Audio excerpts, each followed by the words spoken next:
নমস্কার বন্ধুরা, হর হর মহাদেব। আপনারা দেখছেন এমডি টিউটোরিয়াল চ্যানেলে আরেকটি নতুন ভিডিও। আর আজকের ভিডিওটি হলো শ্রাবণ মাসে স্ত্রীর কোন অঙ্গ দেখলে বা স্পর্শ করলে পুরুষের ভাগ্য বদলে যায়। তাই ভিডিওটি শেষ পর্যন্ত দেখলে আপনি বুঝতে পারবেন যে একজন স্ত্রীর কোন অঙ্গ স্পর্শ করলে পুরুষের ভাগ্য বদলায়। তাহলে চলো এবার শুরু করি আজকের এই ভিডিওটি। কিন্তু বন্ধুরা, ভিডিওটি শুরু করবার পূর্বে আপনাদের কাছে একটা ছোট্ট অনুরোধ। আপনারা যদি নতুন হয়ে থাকেন তাহলে চ্যানেলটিকে সাবস্ক্রাইব করে ভিডিওটিতে লাইক করে দিন আর কমেন্টে হর হর মহাদেব লিখে দিন। তাহলে চলো এবার শুরু করি আজকের এই ভিডিওটি। তো বন্ধুরা, শ্রাবণ মাস মানেই ভক্তি, শুদ্ধতা এবং আধ্যাত্মিকতার পূর্ণতা। আর এটি হলো সেই সময় যখন ভগবান শিব ঠাকুরের লাভের সবচেয়ে উপযুক্ত মাস।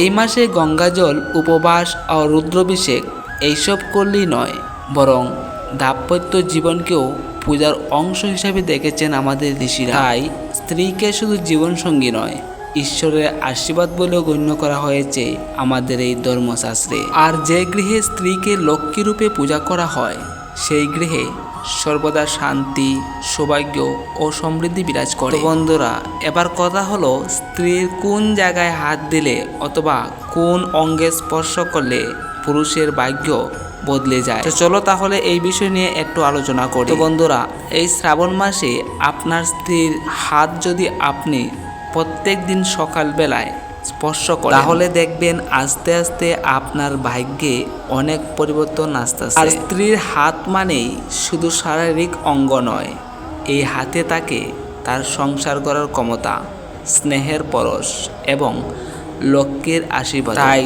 সকালবেলা ঘুম থেকে উঠে যদি আপনি আপনার স্ত্রীর হাত দেখেন, বিশেষত এই শ্রাবণ মাসে, তবে বিশ্বাস করা হয় তার দিনটি শুভ হবে আর জীবনের নানা বাধা সরে যেতেও থাকবে। একাধিক পুরাণ ও লোককথায় পাওয়া যায়, স্ত্রীর ডান হাতে যদি চুড়ি অথবা সিন্দুর শাখা থাকে, তাহলে সেই গৃহস্থের জীবনে আর্থিক উন্নতি ও শুভ ফল আসে। স্ত্রীর হাত দিয়ে খাদ্যভোগ করলে সেটা প্রসাদ হয়ে যায়।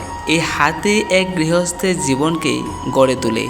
সেই জন্যই শ্রাবণ মাসে স্ত্রীর হাতে সিঁদুর লাগানো, তাকে উপহার দেওয়া, এইসব কাজ সৌভাগ্য আনে। এমনকি আয়ুর্বেদেও বলা হয়েছে, স্ত্রীর হাত স্পর্শ করলে হরমোনাল ব্যালেন্স ঠিক থাকে ও মানসিক শান্তিও আসে। তাই প্রতিদিন সকালে স্ত্রীর হাত স্পর্শ করুন শ্রদ্ধার সাথে, জল দিয়ে হাত ধুয়ে দিন এবং কপালে চুয়ে বলুন, আমি তোমার গৃহলক্ষ্মী।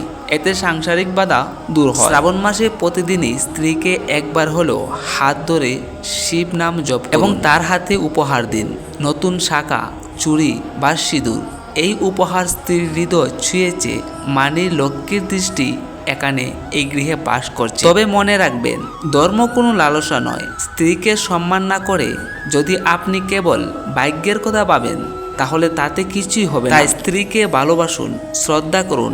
এই শ্রাবণ মাসে প্রতিদিন তাকে বলুন, তুমি আমার আশীর্বাদ, তোমার হাতে আমার ভবিষ্যৎ। তাহলে দেখবেন অতি শীঘ্রই আপনার ঘরে উন্নত হতে শুরু করবেন এবং আপনার ভাগ্যের চাকা ঘুরতে শুরু করবে। তো বন্ধুরা, এইভাবে স্ত্রীকে ঈশ্বরের প্রতিনিধি হিসাবে দেখলে আপনার ভাগ্য নিশ্চয়ই বদলাবে। আর আজকের জন্য ভিডিওটি এখানেই শেষ করলাম। ধন্যবাদ বন্ধুরা।